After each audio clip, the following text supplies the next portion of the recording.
말씀은 요한복음 15장 26절부터 16장 15절까지 보겠습니다.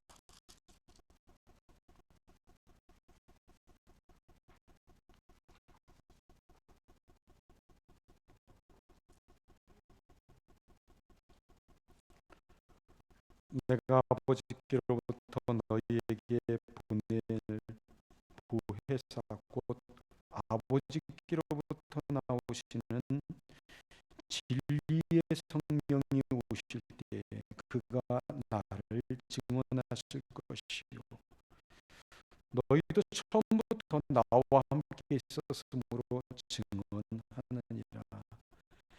내가 이것을 너희에게 이르면 너희로 실족하지 않게 하려 함이니 사람들이 너희를 출교할 뿐만 아니라 때가 이르면 무릇 너희를 죽이는 자가 생각하기를 이것이 하나님을 섬기는 일이라 하리라. 그들이 이런 일을 할 것은 아버지와 나를 알지 못함이라. 오직 너희에게 이 말을 한 것은 너희로 그때를 당하면 내가 너희에게 말한 이것을 기억나게 하려 함이요 처음부터 이 말을 하지 아니한 것은 내가 너희와 함께 있었습니다. 지금 내가 나를 보내신 이에게로 가는데 너희 중에서 나더러 어디로 가는지 묻는 자가 없고 도리어 내가 이 말을 함으로 너희 마음에 근심이 가득하였도다. 그러나 내가 너희에게 실상을 말하노니 내가 떠나가는 것이 너희에게 유익이라. 내가 떠나가지 아니하면 보혜사가 너희에게로 오시지 아니할 것이요 가면 내가 그를 너희에게로 보내리니 그가 와서 죄에 대하여 의에 대하여 심판에 대하여 세상을 책망하시리라. 죄에 대하여라 함은 그들이 나를 믿지 아니하며 의에 대하여라 함은 내가 아버지께로 가니 너희가 나를 다시 보지 못하며 심판에 대하여라 함은 이 세상 임금이 심판을 받았습니다. 내가 아직도 너희에게 이를 것이 많으나 지금은 너희가 감당하지 못하리라. 그러나 진리의 성령이 오시면 그가 너희를 모든 진리 가운데로 인도하시리니 그가 스스로 말하지 않고 오직 들은 것을 말하여 장래 일을 너희에게 알리시리라. 그가 내 영광을 나타내리니 내 것을 가지고 너희에게 알리시겠습니다. 무릇 아버지께 있는 것은 다 내 것이라. 그러므로 내가 말하기를 그가 내 것을 가지고 너희에게 알리시리라 하였노라. 아멘.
한 주간의 삶을 신실하게 인도해 주신 아버지 앞에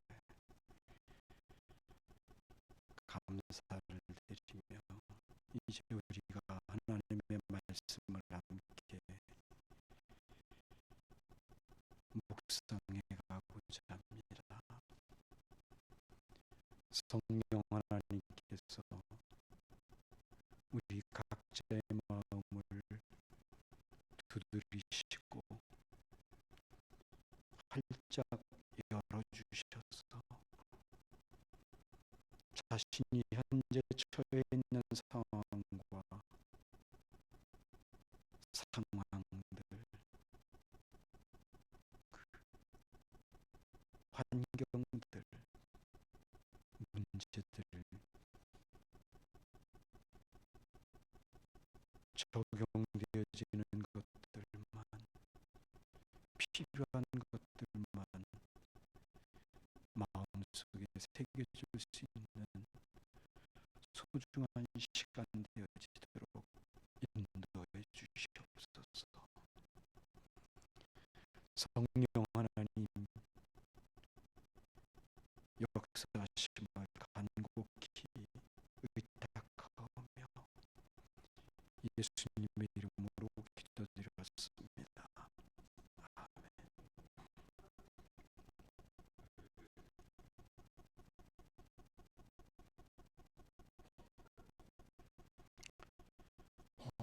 가끔 버스나 전철을 타고 서울을 나가다 보면 흔하게 접할 수 있는 환경이 하나 있어요. 각 사람들마다 젊은 사람이든 조금 나이가 아주 나이가 많이 드신 분들은 그렇게 못하지만 어느 정도 나이가 있는 사람들조차도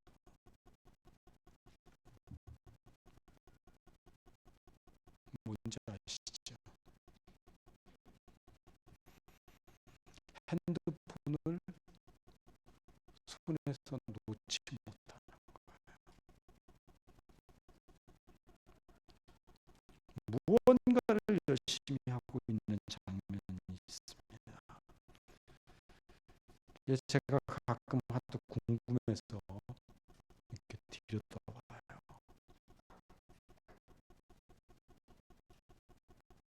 게임 아니면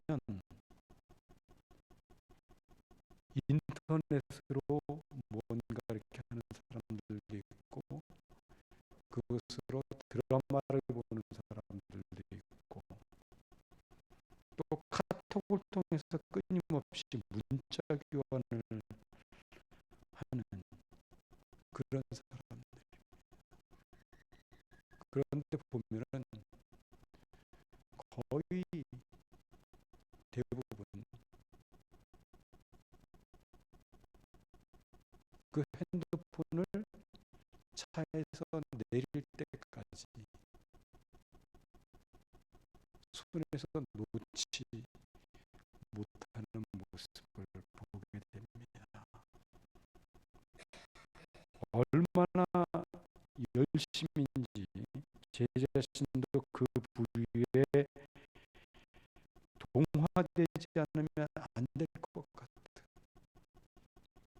그래서 저도 핸드폰을 꺼내서 무언가 해야 될 것 같은 그런 그 분위기를 자주 경험하게 됩니다.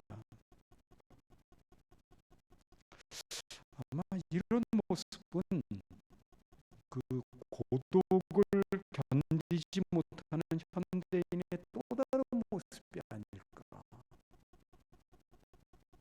하는 생각을 하게 되는데,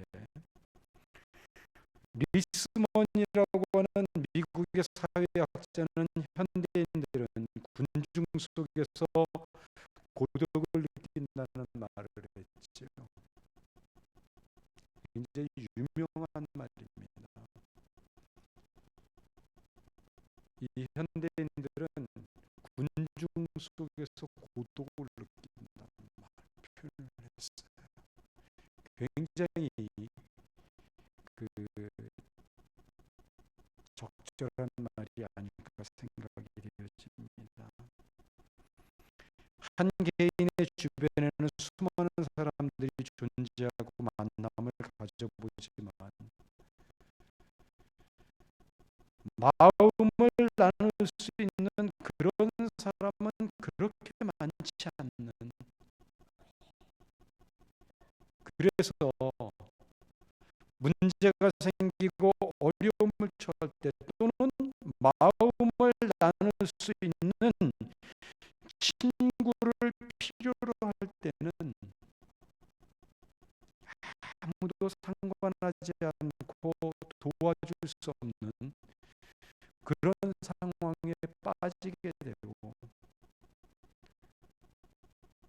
세상에는 자기밖에 없는 고독한 그런 자신을 발견하는 경우들이 참 많다는 것을 빗대어서 그렇게 표현한 것 같습니다.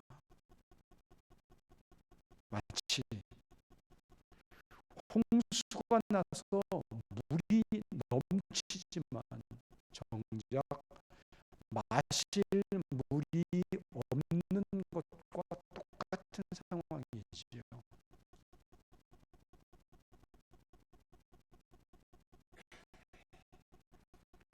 그렇게 군중 속의 고독을 느끼는 현대인들에게 어떤 면에서는 핸드폰이라는 것도 있는 것이 그 고독을 이겨낼 수 있는 방법 중에 하나는 아닐까 하는 생각을 해봅니다. 조금은 다행일 수도 있다는 거죠. 긍정적인 면에서 보면. 그러나 한편으로는 그렇게 마음을 나눌 수 있는 대상이 아닌 전혀 인간의 우리의 감정이나 마음을 함께 공유하지 못하는 대상들에게 마음을 쏟고 시간을 쏟는 것은 또 다른 고독 속으로 자신을 방치해버리거나 그 고독 속으로 빠져버리는 그런 모습은 아닐까 하는 염려도 함께 하게 됩니다. 인간은 절대로 혼자서 살아갈 수 없습니다. 하나님이 그렇게 지으셨어요.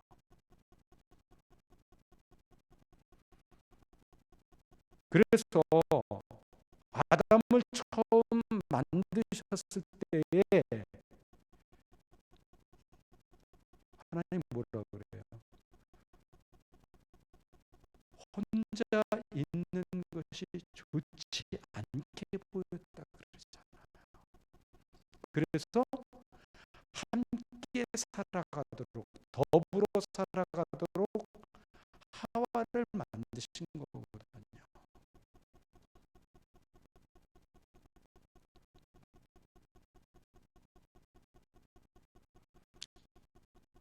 하나님은 이렇게 서로 마음을 나누며 함께하는 삶을 살아가도록, 그래서 하나를 이루어갈 수 있는 존재로 우리를 만드셨고 또 그렇게 부르셨습니다. 우리는 서로를 사랑하고 의지하며 서로를 부추겨 세워서 함께 가야 하는 존재들입니다. 특히 기독교인들에게는 더욱더 그렇지요. 그래서 본문 5절 이하의 말씀을 보면 예수님은 사랑하는 제자들에게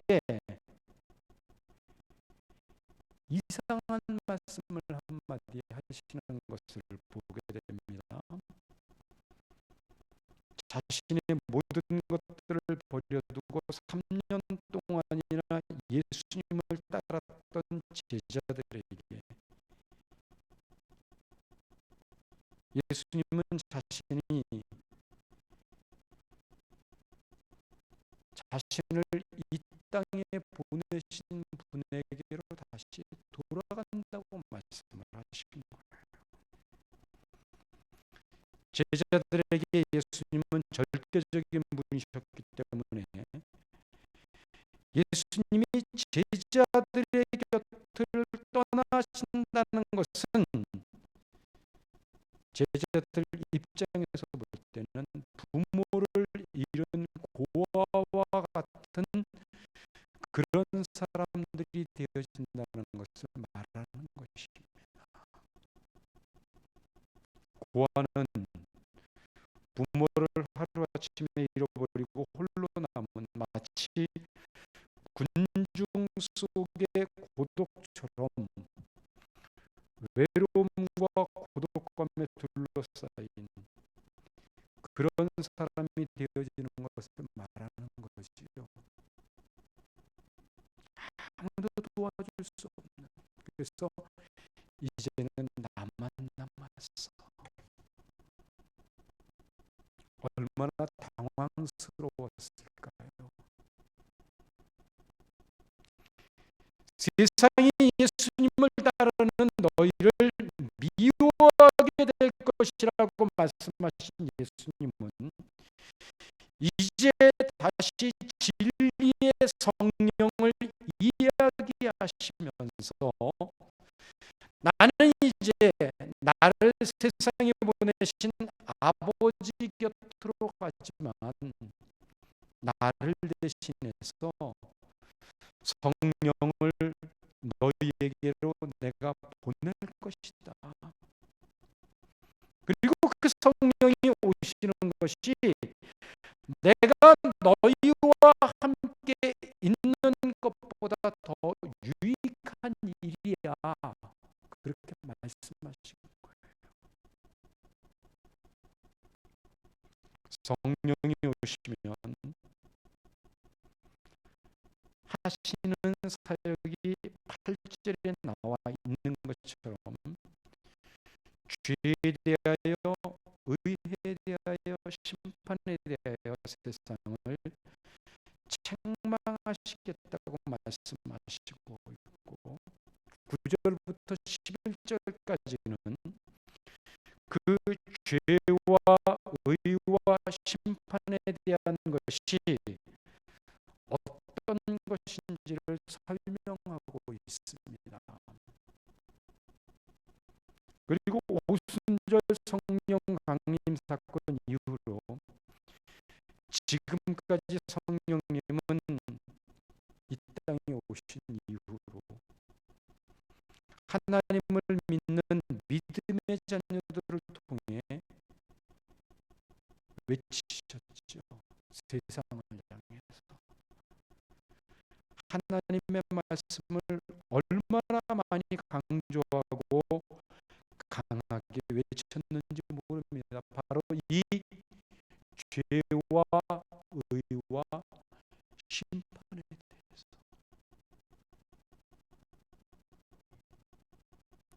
그런데 이런 성령님의 음성을 들은 세상은 어떻던가요?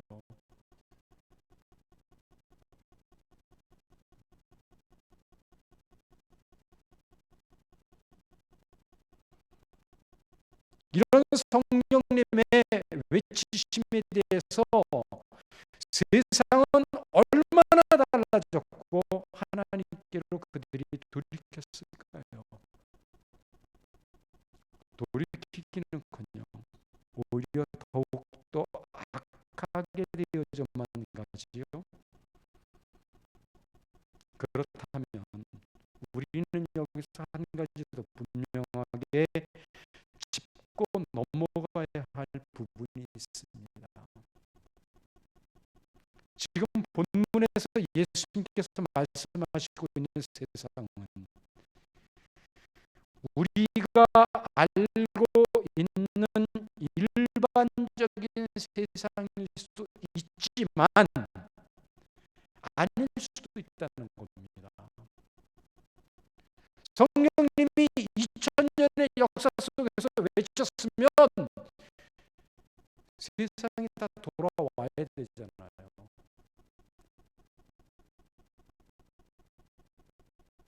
성령님이 어떤 분이세요? 강팍한 사람들의 마음도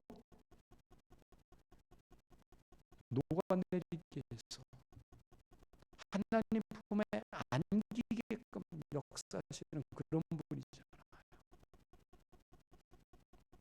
그런데 세상은 이상하게 과거보다 오늘 살아가는 이 시대가 더욱더 악해져 있거든요.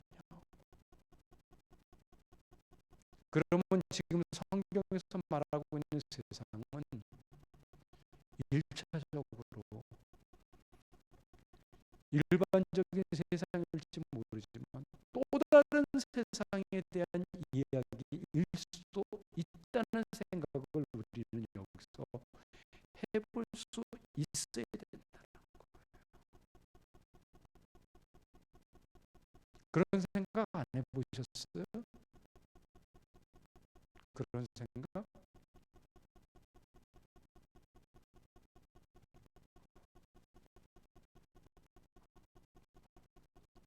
성경에서 말하는 세상은요, 두 종류로 나뉘어져 있어요.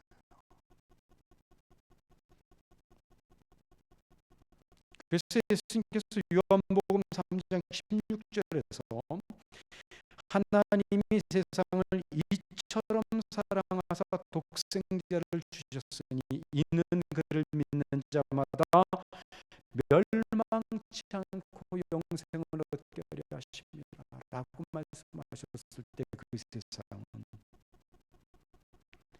하나님께서 택하신 자들, 곧 하나님의 부르심에 응답해서 하나님 품에 안긴 자들을 말하는 거예요. 일반적인 세상하고는 다르다는 거지요. 이 세상은 요한복음 1장에도 그런 말씀이 있죠. 보라, 세상 죄를 지고 가는 하나님의 어린 양이로다. 그때 말하는 세상도 역시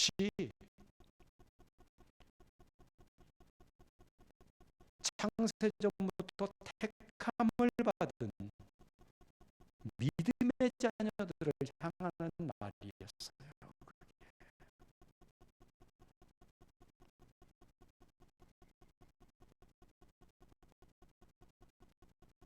따라서 오늘 본문에서의 세상도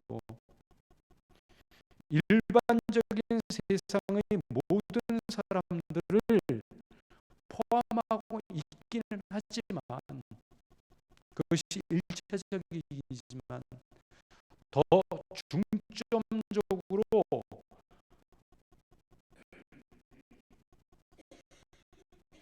초점을 맞추고 있는 것은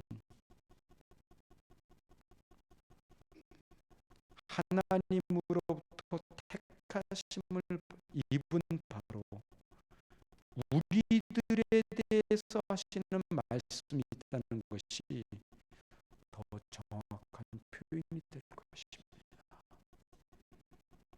보십시오. 지금 성령님이 어떤 주제들을 가지고 세상을 책망하시고 있나요? 그것은 죄의 심판이지요. 이 주제들을 외쳤을 때에 이 주제들에 대해서 반응하는 사람들은 모두가 다 하나님의 택하심을 입은 믿음의 자녀들 외에는 없어요. 세상은 이런 얘기에 대해서 들었을 때 전혀 반응을 하지 않습니다.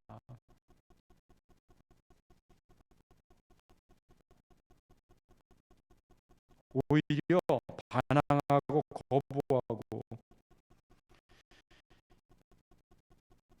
이 주제들을 외치는 사람들을 미워하게 될 뿐이지요. 따라서 오늘 본문의 말씀은 일반적인 세상을 향한 하나님의 음성이 앞서서 하나님의 자녀들인 우리들을 향한 말씀이 먼저라고 할 수 있는 것입니다. 그리고 우리가 본문에서 또 한 가지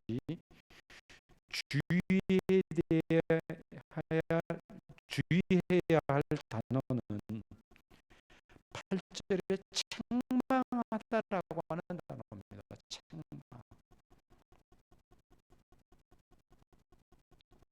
이 단어는 신약 성경에서 아주 자주 사용되어지는 단어입니다. 그런데 그 뜻은 폭로하다, 드러내다, 잘못된 것을 바로잡다, 고소하다, 고발하다, 그런 뜻으로 사용되어졌어요. 그리고 여기서 사용되어진 이 책망하다라는 단어는 고소하다, 고발하다라는 뜻으로 사용되어진 단어입니다.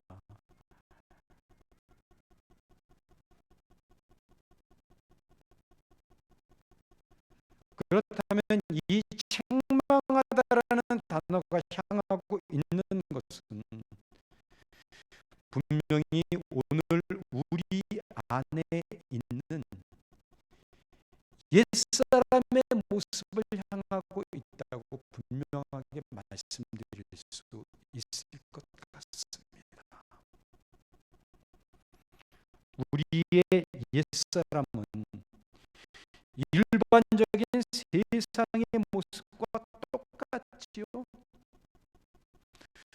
우리가 새로운 신분의 사람으로, 새 사람으로 변화된 이후 우리를 끊임없이 괴롭히는 우리의 고민, 반드시 이 땅에서 벗어버려야 할 모습이 아직도 여전히 흔적으로 남아있는 옛사람이지 않습니까? 그리고 성령님은 그런 우리의 모습을 분명하게 보고 깨달아 버릴 수 있도록 돕기 위하여 이 땅에 오신 것입니다. 즉 우리를 다루시고 다듬으시며 다스려 가시기 위하여 오신 분이라는 것이지요. 그래서 우리가 하나님을 닮아가고 하나님의 마음을 품어가는 사람들로 자라가게 되도록 도우시게 되는 것입니다. 이 과정에서 용서할 수 없는 사람들이 용서가 되어지고, 때에 따라서는 손해보는 것도 감수하게 만들고, 도무지 참을 수 없는 일들이 참아지고, 조금씩 새로운 관계를 만들어가며 살아가게 되는 거예요. 또 성령님이 임하시면 삶의 목적이나 방향이 달라지게 되기 때문에 이전 옛사람이 중심이 되었던 삶과는 전혀 다른 삶이 시작합니다. 이전 세상의 가치관이 중심이 되었던 삶의 내용들이 불편해지기 시작하고 하나님의 중심의 삶으로 다시 재조명되어져서 더 이상 세상과는 대화가 이루어지지 않게 되고 심지어 취미 생활에까지도 영향을 미쳐서 세상 중심의 가치관을 가지고 즐기던 생활 자체가 조금씩 어색해져 가기 시작합니다.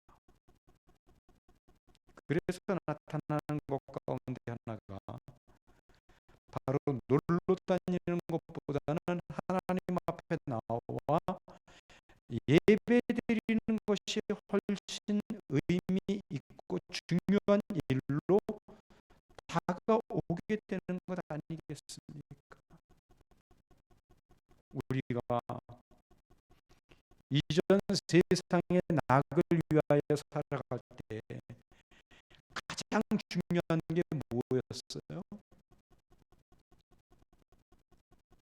여러분들 가장 기쁘게 했던 주제가 뭡니까? 예수 믿기 전에 뭐였어요? 돈이죠. 돈. 그죠? 돈이에요. 돈만큼 탐이 나고 손에 많이 쥐겨지고 애를 쓰는 주제도 없지 않습니까? 그러나 돈이 우선순위가 아니라 하나님이 우선순위가 되기 때문에 그 돈을 오히려 힘들고 피땀 흘려 벌었지만 하나님께 드릴 수 있게 되는 거예요. 여러분 헌금 왜 하세요? 세상의 관점에서 헌금을 바라보면 어때요? 이 헌금은 그냥 갖다 버리는 거예요. 그렇지 않나요? 헌금 갖다 버리는 거잖아요. 세상의 관점에서 보면 10,000원 헌금하면 하나님이 100만 원으로 뻥튀기 해주셔서 돌려주실까 싶어서 헌금하세요? 그거 아니지요. 이런 모습은 헌금을 하는 바람직한 자세가 아닙니다. 헌금의 진짜 목적이 뭔지 아세요? 그것은 내가 가지고 있는 힘, 그것이 물질이잖아요. 물질. 곧 돈이지요. 돈은 많으면 많을수록 내 힘이 됩니다. 그 힘을 버리는 것이 헌금이라는 사실을 아세요?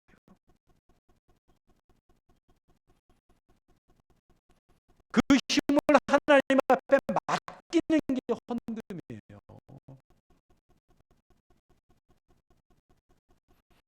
내가 더 이상 이 돈을 의지하지 않고 오직 하나님만을 바라보고 하나님만을 의지합니다의 고백이 바로 헌금이라는 거예요. 성령님께서 내 안에 오셔서 나를 다스려 가기 시작하니까 어느 날부터인지는 알 수 없지만 내가 이전에 가장 중요하게 생각하고 가치관이 조금씩 바뀌어가면서 내 피 같고 살 같은 돈을 하나님께 드려도 전혀 아깝지가 않고, 더 나아가 조금이라도 더 많이 드리지 못하는 것이 안타까운 사람으로 변해가다라는 거예요.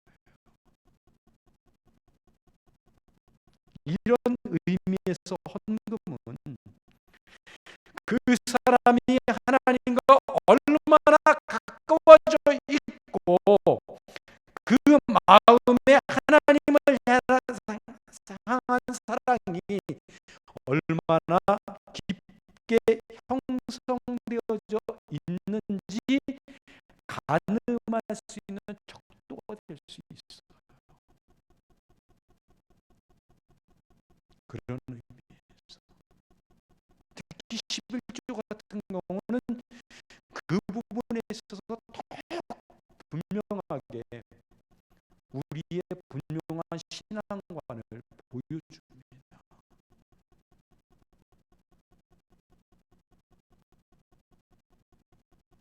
11조 100만 원에서 10만 원 하기 쉽지만 1000만 원에서 100만 원 하기 쉽지 않거든요.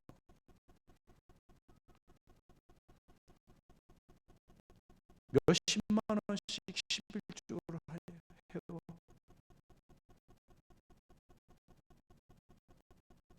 그렇다 그래서 11조였다고 하나님이 잃어버린 마음,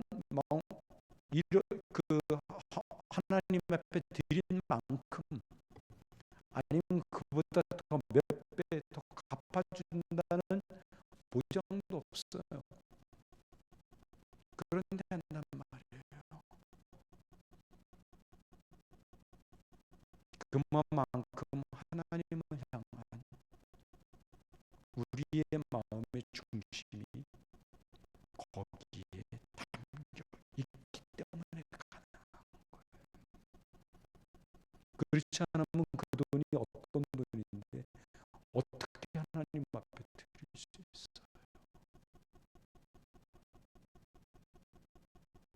우리는 결국 성령님에 의하여 이렇게 죄에 대하여 의에 대하여 심판에 대하여 변화된 새로운 삶, 순결한 삶을 살아가게 되고 우리가 이렇게 하나님 중심의 사람으로 변해가는 것, 그것이 성령님께서 이 땅에 오셔서 책망하시는 중요한 이유입니다.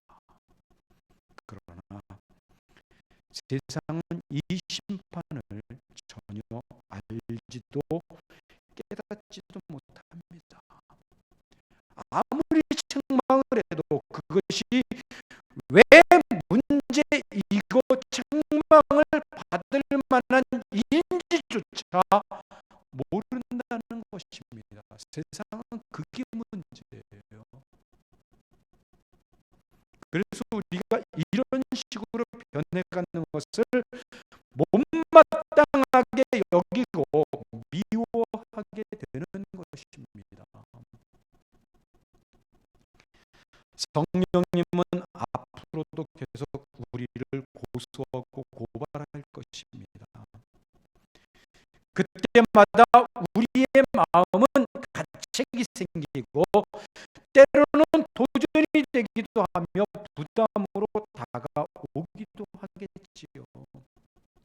그러나 이런 고소 고발로 인하여 우리는 조금씩 하나님을 닮은 사람으로 자꾸 변해가고 있는 중이라는 사실을 우리는 아셔야 됩니다. 그리고 우리에 대한 이런 고발의 결과는 이미 예수님이 전부 가지고 가셨어요. 아니, 우리가 고발당하는 모든 내용들을 하나님은 우리가 아닌 예수님이 예수님에게 짐지우셨다는 거예요.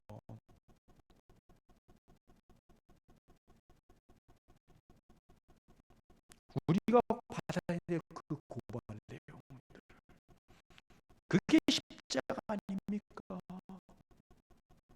그게 십자가잖아요. 그래서 우리는 고발을 당하면 당할수록 사실 하나님의 은혜를 더 많이 느끼게 되고 고백할 수 있어야 되는 겁니다. 그리고 점차적으로 이렇게 고발당하는 내용들이 줄어들게 되는 것이 바로 신앙생활이고요. 그게 신앙생활이에요. 그게. 따라서 우리가 성령님에 의하여 고발당하는 것은 하나님의 은혜이며 복된 고발이라고 할 수 있는 것이지요. 우리는 그 고발을 통해 변화되고 순결한 삶을 살게 되고 하나님을 닮아가게 되는 것입니다. 그리고 그 과정에서 나타나는 것이 하나님께서 내게 베푸신 은혜가 너무나 감사해요.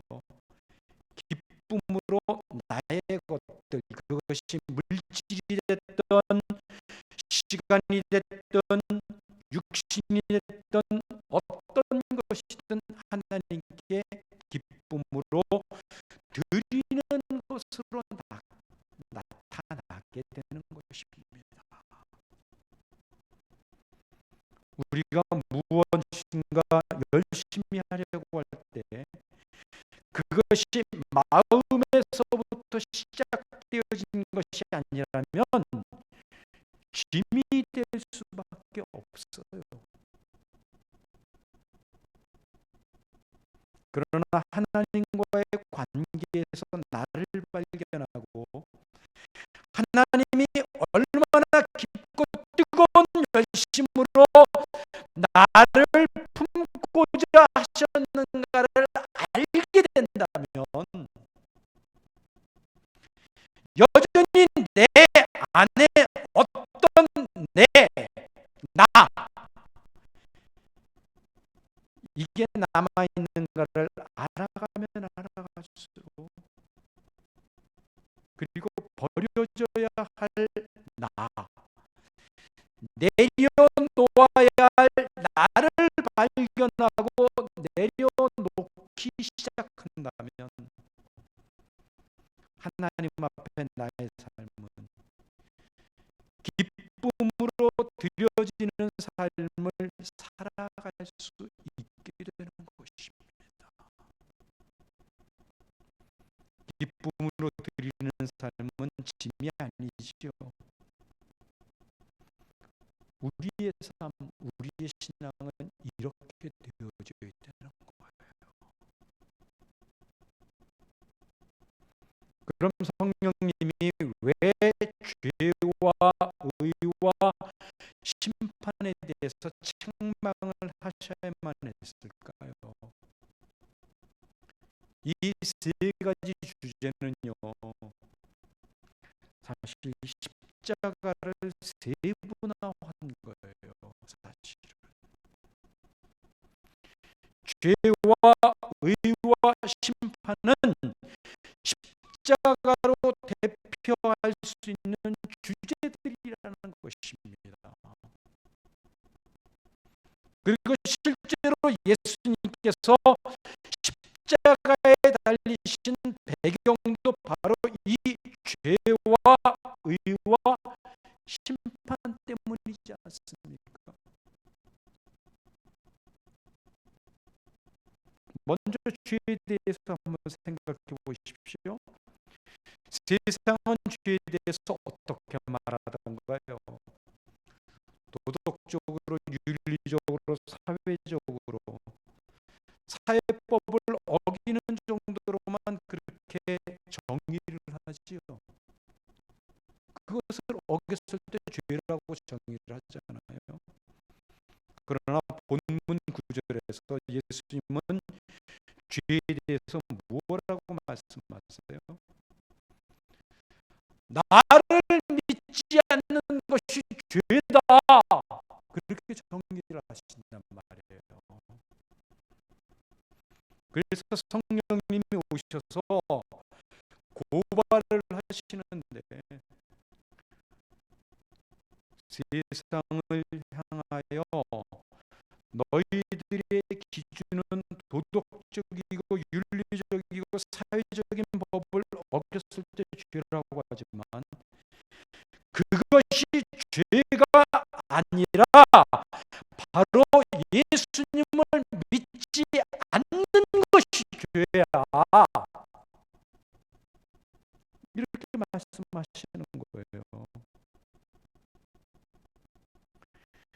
예수님을 믿지 않는다는 것은 하나님의 영광을 위하여 살아가야 하는 우리들이 하나님은 안중에도 없고 오직 자기만을 위해서 생각하고 자신의 잘남과 부와 명예와 권세와 영광을 위하여 살아가는 것을 말합니다. 이렇게 하나님의 영광이 아닌 자신의 영광을 위하여 선한 일을 아무리 많이 한들 구제하고 이웃을 도와주고 사회 사업을 하고 헌신한들 그것이 무슨 소용이 있겠습니까? 오직 자신이 드러나고 영광을 받는 것이 인생의 목적인데, 그래서 자신이 받은 학사 학위를 포기하고, 그것도 한두 개가 아닙니다.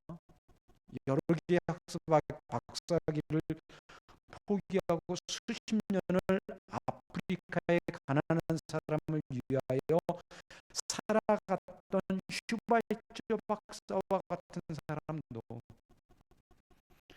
그것이 하나님께 영광이 되지 못하고 자신의 영광이 된다면 그것은 헛된 삶을 살았는 그런 결과를 가지고 오게 되는 것입니다.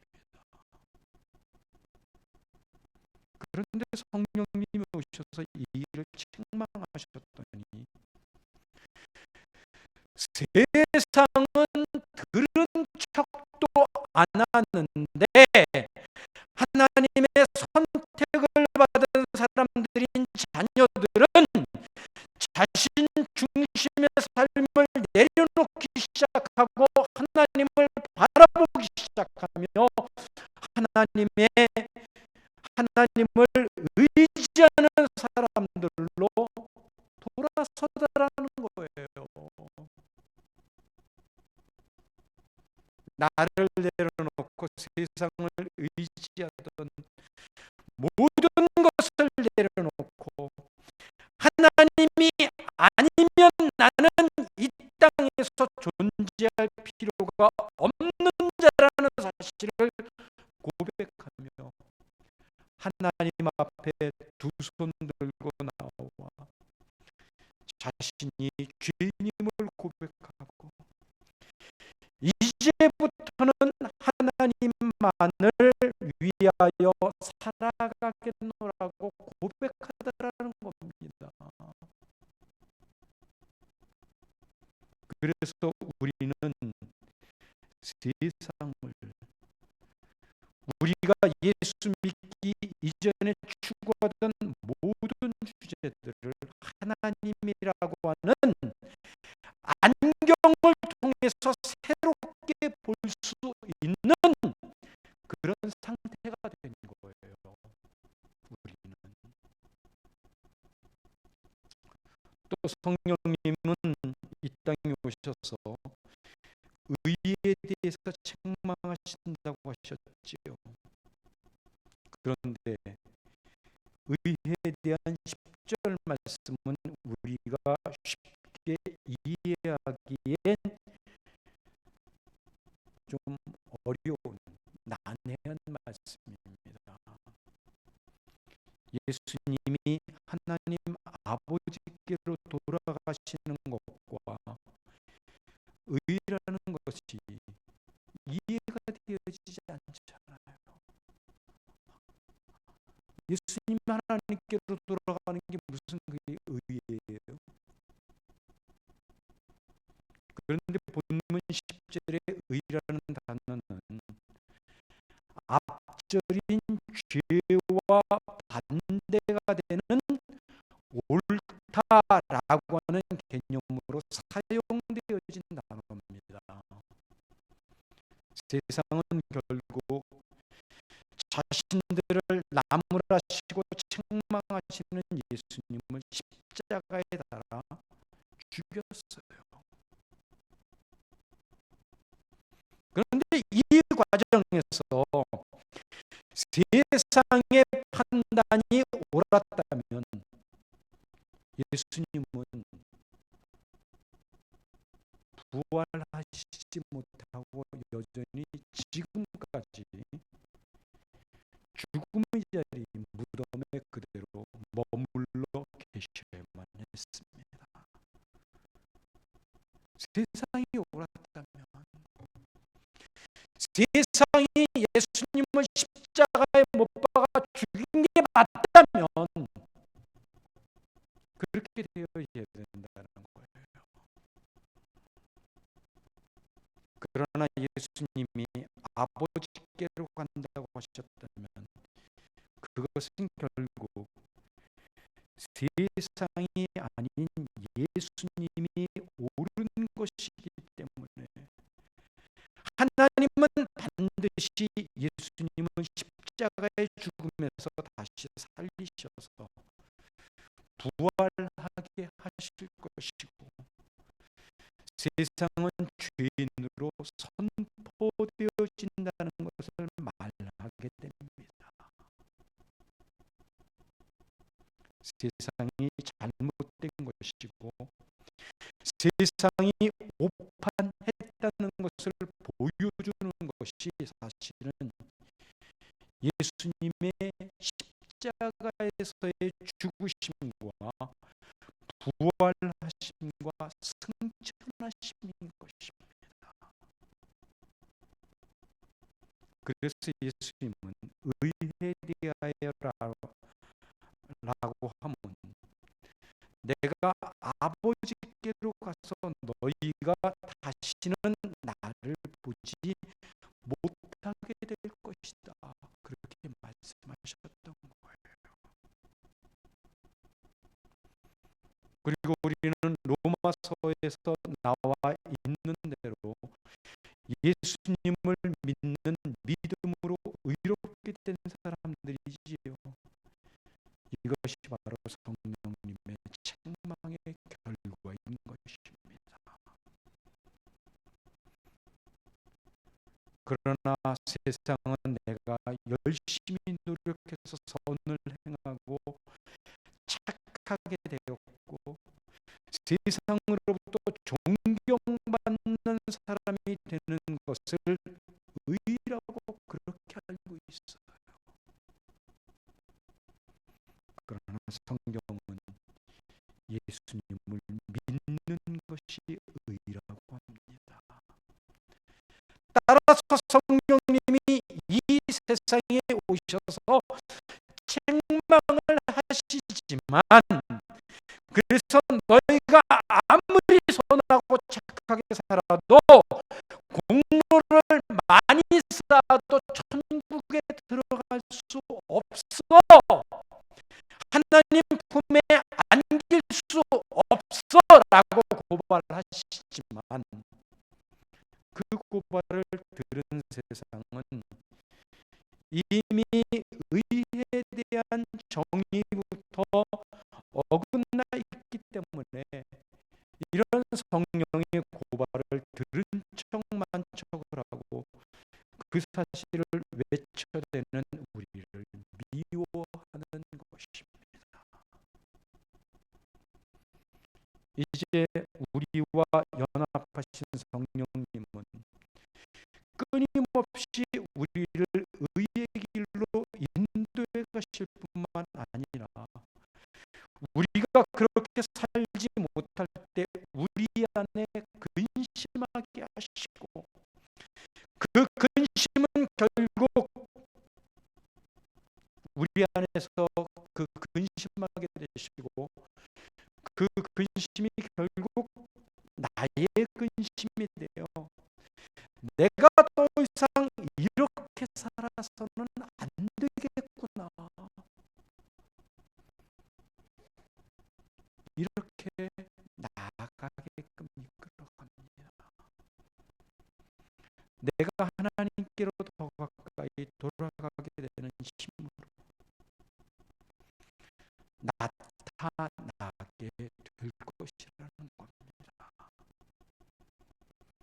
제가 언제 어느 집사님에게 그리스도 안에서 이제는 우리가 마음에서부터 우러나는 삶을 살아가도록 자유해야 되고, 그 자유함 속에서는 하나님을 향한 진실한 사랑이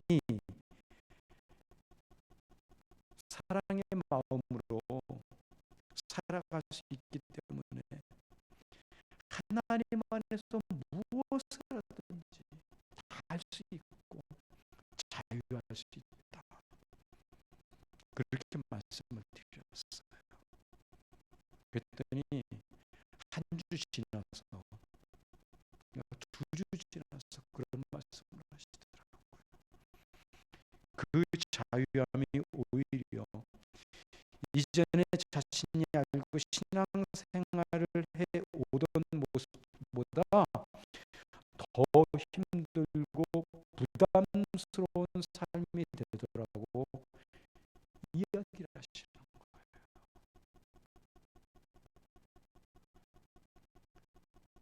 그리스도 안에서의 자유, 뭐든지 할 수 있는 자유,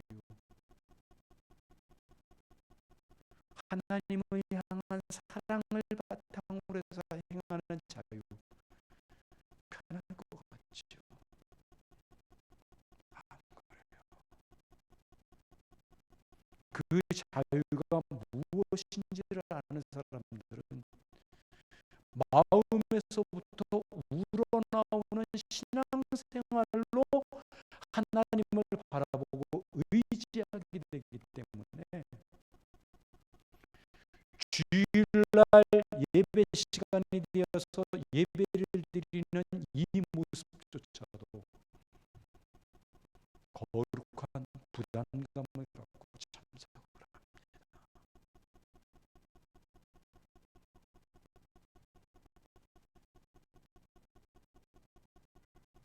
우리가 하나님을 알아가면 알아갈수록 성령님은 우리가 하나님과의 관계 속에서 하나님이 원하시는 일들만을 하도록 이끌어 가시기 때문에 우리가 이전 세상에서 추구하던 그런 삶을 사는 것이 오히려 불편해지고 그냥 형식만 갖춘 종교, 그냥 의문화 마음에도 없이 신앙생활을 하던 우리의 습관과 마음이 불편해지고 한 주라도 교회에 나오지 않으면 변술의 마음이 부담이 생기게끔 그렇게 역사에 가시는 거예요. 11절에서는 이 세상 임금이 심판을 받았다고 말씀하십니다. 그런데 오히려 예수님은 세상의 임금에 의하여 십자가에 못 박히셨죠. 예수님을 십자가에 못 박도록 허락한 빌라도는 사실 세상 권세 잡은 자를 대표하는 인물로 부각되어졌을 뿐이에요. 따라서 실제로 빌라도가 예수님을 죽인 것이 아니라 세상의 권세가 예수님을 죽인 것입니다. 세상은 이 일로 인하여 자기가 승리한 줄 알았지만 이 일이 계기가 되어 세상은 하나님이 선택하신 이들을 하나님께서 부르시는 대로 내어주어야만 되는 패배를 당하고 만 것입니다. 그러므로 예수님의 십자가는 세상을 심판하는 도구였던 거예요. 그리고 성령님이 오셔서 세상의 방법이나 가치관에 의한 것이 아닌 하나님 나라의 방식으로 이 세상에 대하여 승리하는 삶이 어떤 것인가를 가르쳐 주십니다. 그 삶은 세상에 대하여 양보하고 져주고 손해를 보고 당했음에도 품어가고 이해하고 용서하며 사랑하는 삶을 살아가는 것입니다. 이런 우리의 모습을 보고 세상은 분명히 멍청이와 바보 취급을 하게 될 것이고 우습게 볼 것입니다. 언제나 이용해 먹을 수 있어도 되는 그런 사람으로 취급을 할 거예요. 그러나 예수님은 이렇게 사는 것이 진정한 승리의 삶이라고 말씀하시고 성령님이 이 땅에 오셔서 세상이 우리를 왜곡되게 보는 모습을 고발하시는 겁니다. 성령님은 이렇게 죄에 대하여 의에 대하여 심판에 대하여 책망하시기 위해 이 땅에 오신 분입니다. 그리고 그 기준이 바로 예수님의 십자가였어요. 예수님의 십자가가 중심이 되어서 이 십자가에서 흘리신 예수님의 보혈과 그 힘을 믿는 우리들은 죄에 대하여 의에 대하여 심판에 대하여 무지한 자로 선언이 되는 것이고 자신의 힘을 의지하는 세상은 죄인으로 불의한 자로 심판대 위에서 심판을 받게 되는 것입니다.